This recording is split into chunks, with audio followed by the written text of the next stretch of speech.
Hello, we are in the third chapter and we are studying the properties of matter. In this chapter, we are going to study determination of Young's modulus of a material of a wire and the shear modulus and then a bulk modulus. Just about this we are going to cover, and in next lecture we are going to cover the Poisson's ratio. So now let's get into it, and let's find how we can increase our knowledge about properties of matter. So a typical experiment that we are going to do will determine the Young's modulus of the wire, and this is experimental setup in which we will going to take one experimental wire and one reference wire, and then we will load one by one to the reference wire, and we will find what is the Young's modulus of the wire. A typical experiment arrangement to determine the Young's modulus of a material of a wire under tension is shown in figure 9.6. It consists of two long straight wires of same length and equal radius suspended side by side from a fixed rigid support. A wire A, called the reference wire, carries a millimeter main scale M and a pan to place a weight. The wire B is called the experimental wire. A uniform area of cross section also carries a pan in which known weight can be placed. Here these are two wires.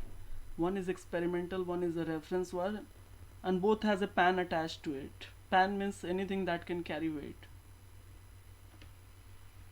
A vernier scale a vernier scale V is attached to the pointer at the bottom of the experimental wire B, and the main scale M is fixed to the reference wire. The weight placed in the pan exert a downward force and stretch the experimental wire under a tensile stress. The elongation of the wire increases in length is measured by the vernier arrangement. The reference wire is used to compensate for any change in length that may occur due to the change in room temperature. Since any change in length of the reference wire due to the experimental change will be accompanied by equal change in experimental wire. We shall study this in temperature effects in detail in chapter 11. In chapter 11 we are going to study there is impact of temperature on the length of the wire. An arrangement for the determination of Young's modulus of the material of the wire. So this is a diagram, this is a reference wire A and this is B. Both in experimental wire it is attached to the main of the vernier scale. Both the reference and experimental wire are given an initial small load to keep the wires straight, and the vernier reading is noticed. Now an experimental wire is gradually loaded with the more weight to bring it under a tensile stress, and the vernier reading is noted again. The difference between two vernier reading gives the elongation produced in the wire. Let R and L be the initial radius and length of the experimental wire respectively. Then the area of cross section of the wire would be pi r square, small r square. Let M be the mass that produced the elongation del L in the wire. Thus the applied force is equal to mg, where g is acceleration due to gravity. From equation 9.8, the Young's modulus of the material of the experimental wire is given by Young's modulus equal to stress by strain. And we know from the formula stress is force by area and then del L by L. And if we are going to arrange carefully, we will going to find mg into L and pi r square into del L. This is the Young's modulus of the. Now we will see what is the shear modulus, section 9.6.3.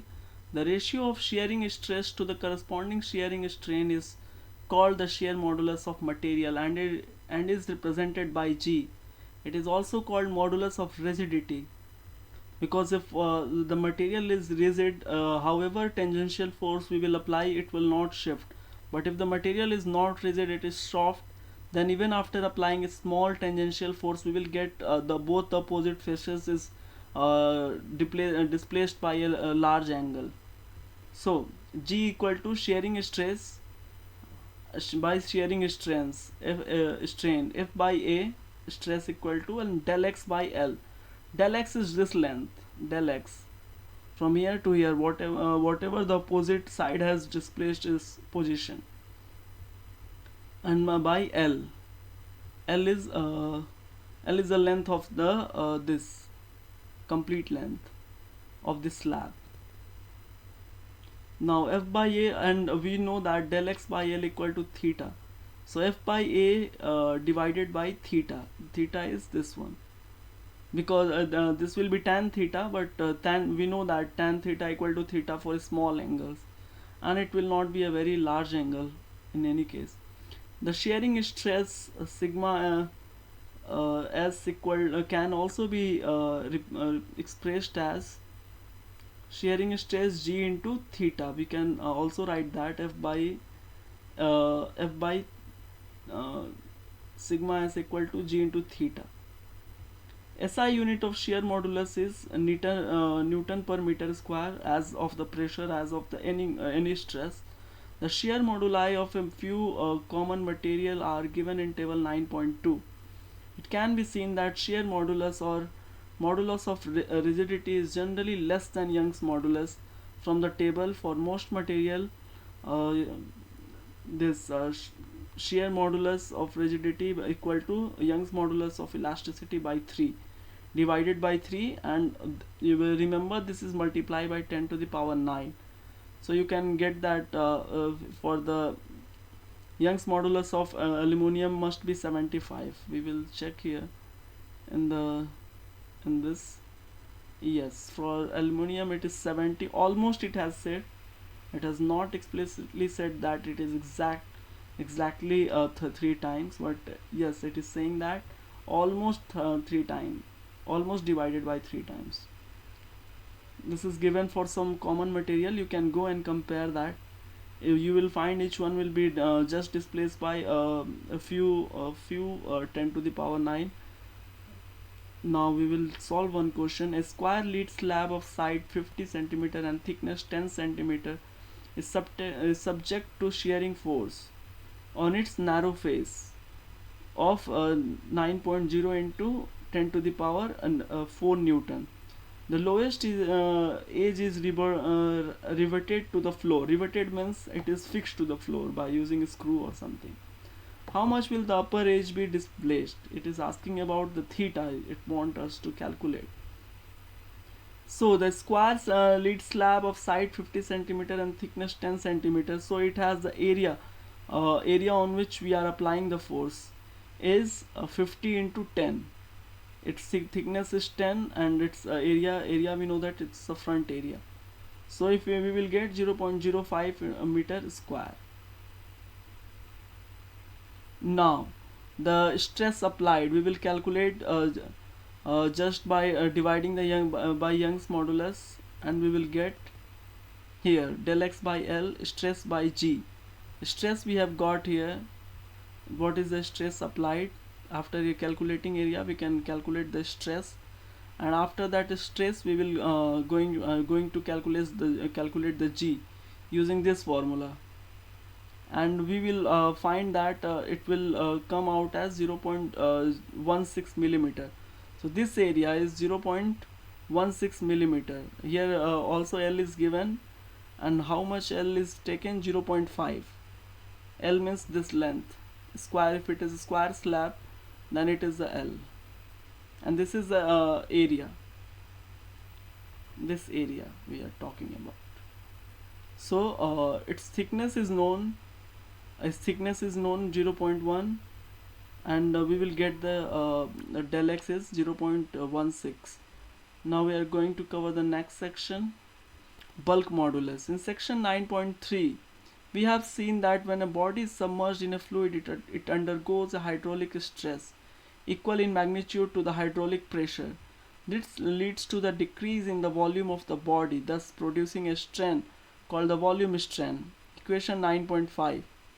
The ratio of hydraulic stress to the corresponding hydraulic strain is called bulk modulus. It is denoted by a symbol B. Here it's minus P del V by B, but del V is negative here. So anyway, the bulk modulus will turn out to be be positive. The negative sign indicates that the fact that with the increase in pressure, a decrease in volume occurs. That is, if the P is positive, del V is negative. Thus, for a system in equilibrium, the value of bulk modulus B is always positive. SI unit of bulk modulus is same as that of pressure. The bulk moduli of a few common material is given in figure 9.3. The reciprocal of bulk modulus is called compressibility and it is denoted by K. It is defined as a fractional change in volume per unit increase in pressure. It can be seen from the data given in table 9. The bulk modulus of solids are much larger than of liquids, which are again much larger than the bulk modulus of gas. Thus, the solids are less compressible, whereas the gases are the most compressible. The gases are about 1,000,000 times more compressible than solids.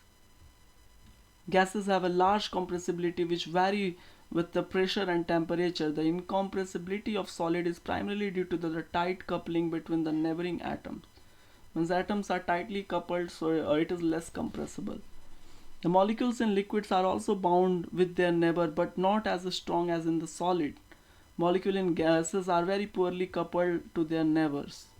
Table 9.4 shows the various type of stress, strain, elastic moduli and applicable state of matter at a glance. 9.4 is here. It is given the every formula and it's what it is called state of matter on which this Young's modulus are applied, and stress, here definition of stress, and here the formula for every moduli and where in which state it is applied. Here it is given. Now we are going to solve one question and then we are going to stop this lecture. The average depth of Indian Ocean is about 3000 meter. Calculate the fractional compression del V by V of water at the bottom of the ocean, given that bulk modulus of water is 2.2 into 10 to the power 9 Newton per meter square. Then we will get the pressure at the 3000 meter down. We know that H rho G, it is 3 into 10 to the power 7 more than the atmospheric pressure. So fractional compression is equal to del V by V, and we will do stress by bulk modulus according to the previous formula we studied in last section. Then the stress we have 3 into 10 to the power 7 Newton per meter square, and the by B bulk modulus is given here 2.2 into 10 to the power 9.